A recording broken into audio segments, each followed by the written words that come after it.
tutti amici di GD Ferro Team, sono la vostra Giulia Urbinati e oggi, come potete vedere, siamo nella splendida Venezia con questa giornata di sole che sta veramente e ci sta facendo godere di questa temperatura veramente stupenda. Come potete vedere alle mie spalle siamo a Cassagredo perché oggi c'è un evento veramente speciale. Infatti un notissimo atelier veneziano, penso uno tra i più famosi, compie i suoi 40 anni. Infatti noi vogliamo ringraziare veramente Nicolao per averci concesso di poter essere qui e poter fare le riprese della sua sfilata dei suoi 40 anni di attività, e adesso andremo a sentire le prime impressioni a caldo all'interno con lui. Venite con me.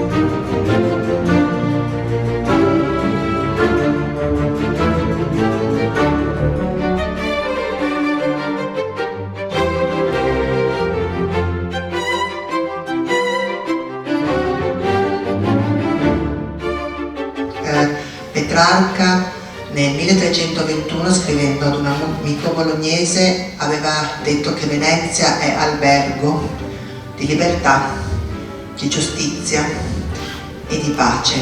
Ecco, dedico questa serata a tutti noi, a Venezia, alla creatività, alla nostra patria e alla libertà. Grazie.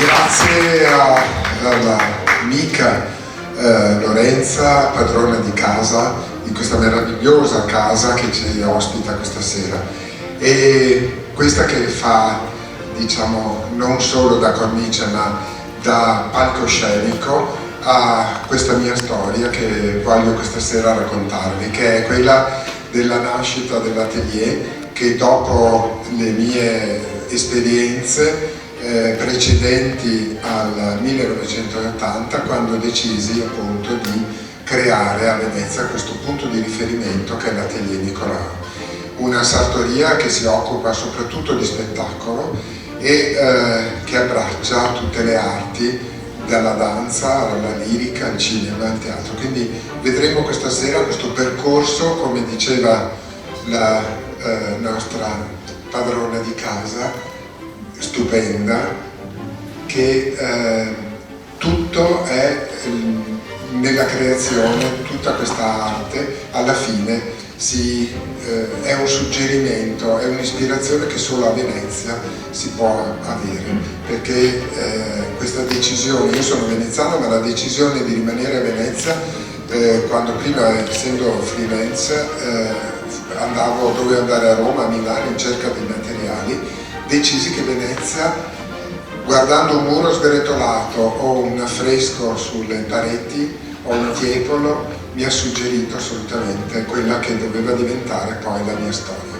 Quindi questo è anche un parallelo tra i 1600 anni di storia di Venezia che ho cercato di abbinare ai 40 anni della mia attività e toccando proprio attraverso un percorso un po' cronologico quella che appunto è la storia di Venezia e degli spettacoli, dei momenti, degli eventi che io ho percorso, e quindi lo vedremo fino un po' ai nostri giorni, dalla nascita ai nostri giorni. Bene, siamo qui con il padre, il fondatore di questa splendida giornata che ci ha permesso anche di essere qui. Ti ringraziamo tantissimo. Siamo qui con Nicolao, appunto il fondatore anche dell'Atelier, uno dei più famosi, certo, di Venezia, che sappiamo che dona i vestiti anche alle Marie, dona vestiti alla Fenici, ovunque. I costumi più famosi di Venezia provengono dal suo atelier.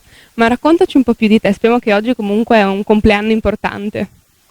Oggi è questo anniversario importante perché con questo défilé ho pensato di legare questo doppio anniversario, che è quello dei 1600 anni di storia di Venezia dalla nascita, che con una fatalità il 25 marzo del 421, data della nascita di Venezia, è anche il 25 marzo il mio compleanno, cioè io sono nato in questa data.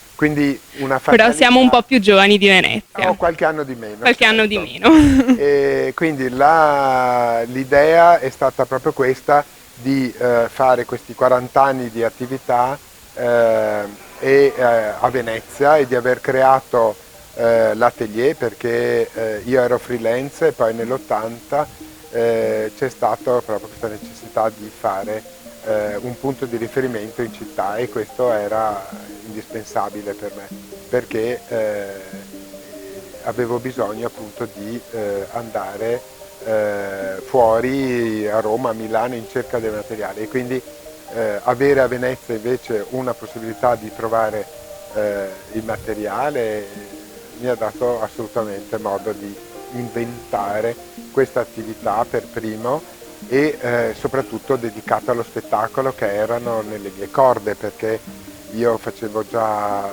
questo tipo di lavoro e avere un atelier mio era indispensabile. Assolutamente, poi Venezia è veramente onorata di avere te, perché come sappiamo Venezia ha una storia sia di abiti per le nostre dame, per i nostri cavalieri, anche una storia di abiti che vestivano le pareti veneziane, perché come si sa comunque Venezia erano vestite sia le dame che le proprie case nobili, quindi avere un esperto come te, un genio come te che possa appunto darci la possibilità di rivedere il tutto anche ai giorni nostri è veramente un'emozione unica. Sì, anche perché poi abbiamo due tessorie molto importanti, che è Rubelli e Bevilacqua, che ancora oggi mi danno la possibilità di trovare materiali tessuti come un tempo, con i disegni e le forme di un tempo. Assolutamente, infatti Rubelli la conosciamo tutti, appunto è una delle diciamo filiologie più famose veneziane, che appunto da loro risalgono anche gli abiti, cioè tutte le stoffe che c'erano anche una volta, infatti loro riprendono appunto anche il classico damascato che vestiva le case veneziane. Certo, certo. Questo è, come dicevo, una passerella con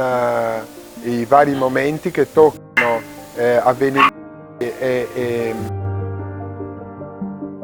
e produzioni che io ho fatto, quindi dai Mercanti di Venezia, Elisabeth e molti altri che hanno portato appunto nel mondo un po' il mio nome come opere liriche o altri spettacoli, per cui insomma era indispensabile che ci fosse insomma anche questo momento di incontro con il pubblico, e che in occasione appunto di questi 1600 anni di Venezia.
Bene, ora noi ti ringraziamo e dopo sentiremo altri pareri. Grazie. Grazie a te.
Bene amici GT Ferro Team, direi che questa splendida sfilata, questa splendida commemorazione sia ufficialmente conclusa e devo dirtelo onestamente, io alla fine mi sono commossa con l'abito della tua mamma perché è veramente meraviglioso, è stato un momento veramente toccante, complimenti.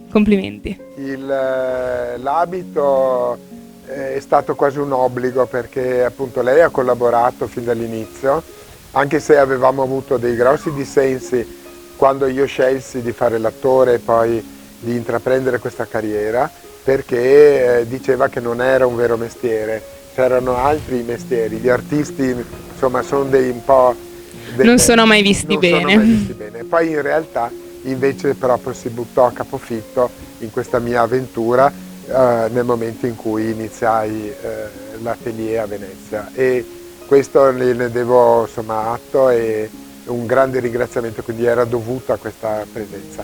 In più questo abito effettivamente l'ho utilizzato per questo spettacolo che si intitolava appunto Riflessi veneziani, e l'abbiamo fatto a Mosca, a Varsavia, a New York, a Londra, a Berlino, in un sacco di posti.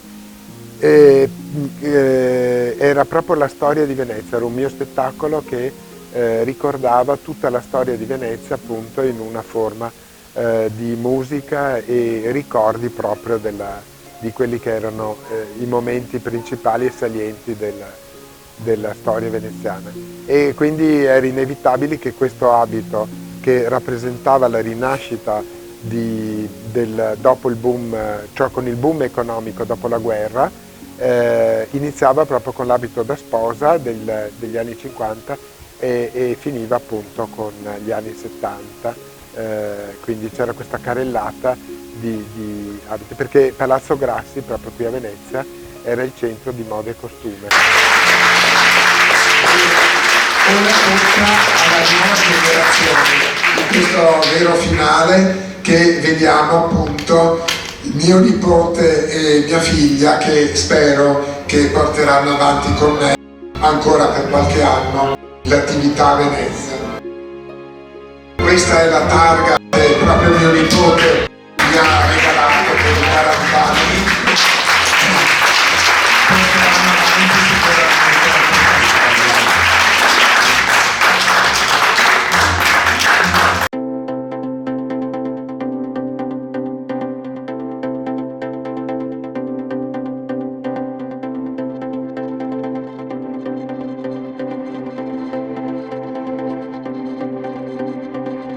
Sì, beh, Palazzo Grassi è tuttora comunque famosissimo per tutti Certo, prima gli eventi che fa. proprio come c'era la Tessinteca, perché ora è passata a Palazzo Mocenigo. Sì, appunto noi sappiamo comunque che qua i nostri palazzi veneziani ospitano tutti un pezzo di storia sempre. Deve rimanere quest'idea che Venezia non è un museo ma è proprio una città viva e che ha... è questo proprio che la rende bella, vederla vissuta. Comunque noi veramente, almeno io personalmente devo farti complimenti perché è stato veramente meraviglioso, poi che adesso avete appena finito di vedere appunto tutto il filmato della sfilata, avete potuto benissimo vedere come lui ha raccontato tutta la storia dei suoi costumi dal principio, dall'origine, fino ad arrivare a questa, come la si può chiamare, conclusione per ora, perché adesso ci saranno ancora un mondo di costumi che lui potrà creare per tutti noi, e sono stati veramente stupendi, uno più bello dell'altro, e conto molto sulle nuove generazioni, assolutamente, e vediamo se mi aiutano e se portano avanti. Ti dirò che ogni volta che vedi i tuoi abiti penso sempre perché non torniamo ogni tanto alla moda dell'epoca, perché li trovo veramente meravigliosi. Ho avuto anche l'onore di indossare uno dei tuoi per un certo periodo di tempo e ero veramente felicissima, infatti non me lo dovevo più levare. Veramente. Grazie mille per questa splendida rivisitazione, questo splendido anniversario che hai fatto con noi, e sappiamo che adesso c'è una seconda parte. C'è una seconda parte che è una replica di quella che abbiamo appena visto e sarà rivisitata, diciamo, un bis, in poche parole. Quindi riprenderemo un poco lo spettacolo così. Quindi un saluto a tutti, spero che sia stato gradevole. Assolutamente. Noi amici GT Ferro Team adesso salutiamo il nostro caro Nicolao, lo ringraziamo tantissimo per averci fatto essere qui, un bacione a tutti e ci vediamo al prossimo evento. Ciao! Eccomi qua, grazie a tutti.